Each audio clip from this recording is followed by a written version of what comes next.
Assalamualaikum warahmatullahi wabarakatuh. Perkenalkan, nama saya Khusn Khotimah dengan NIM A1C1181039. Di sini saya akan menjelaskan tentang permasalahan yang ada di blog saya. Dan link pada blog saya itu akan saya tulis di description box. Dan langsung ke permasalahan pertama. Dari pemaparan materi, itu dapat kita lihat bahwasanya alkilbenzena ini akan dioksidasi dengan menggunakan katalis KMNO4 pada suhu 95 derajat Celcius. Dan kondisi yang bagaimana? Kasih pada reaksi oksidasi alkilbenzena ini digunakan katalis lain KMNO4. Nah, alasan saya mengambil permasalahan ini, jika kita lihat pada oksidasi alkilbenzena itu cenderung menggunakan katalis KMNO4, dan seperti yang kita ketahui bahwasanya makna katalis di sini itu berguna untuk mempercepat reaksi.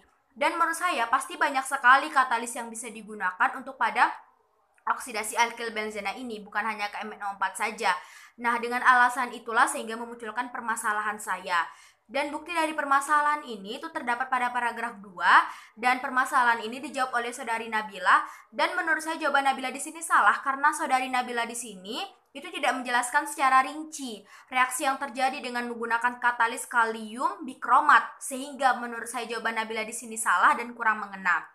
Dan lanjut ke permasalahan kedua. Nah, dari gambar di atas itu terjadi proses pembentukan asam karboksilat dari nitril melalui reaksi hidrolisis. Lalu jika kita lihat sesama pada gambar, di situ bagaimanakah proses rangkap 3N pada nitril sehingga apabila bereaksi melalui reaksi hidrolisis ini dapat berubah menjadi gugus karboksil COOH.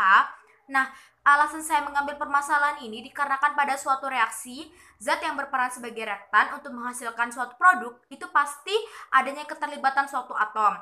Nah, pasti di produk tetap dituliskan atau bisa juga sebagai produk samping. Namun pada reaksi hidrolisis nitril di sini itu tidak diperjelas atom N yang ada di reaktan itu berubah menjadi apa. Nah, sehingga dengan alasan inilah memunculkan permasalahan saya.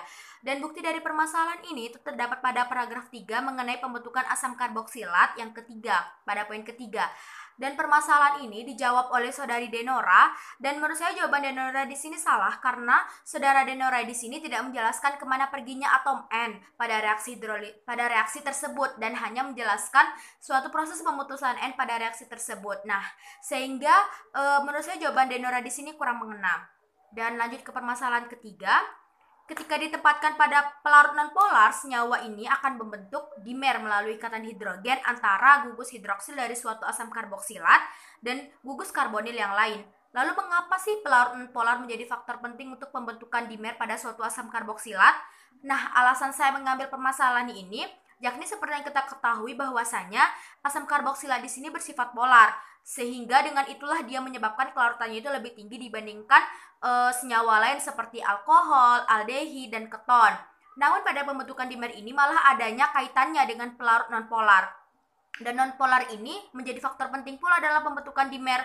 Dan menurut saya jika polar dan nonpolar itu bersatu, maka suatu senyawa akan menjadi netral. Nah, sehingga alasan inilah yang memunculkan permasalahan saya. Dan bukti dari permasalahan ini terdapat pada paragraf akhir tentang sifat fisik asam karboksilat. Dan permasalahan ini dijawab oleh saudari Susilawati, dan menurut saya jawaban Susilawati di sini salah karena di sini Susi menjelaskan bahwa polar itu terlarut dalam polar atau sebaliknya.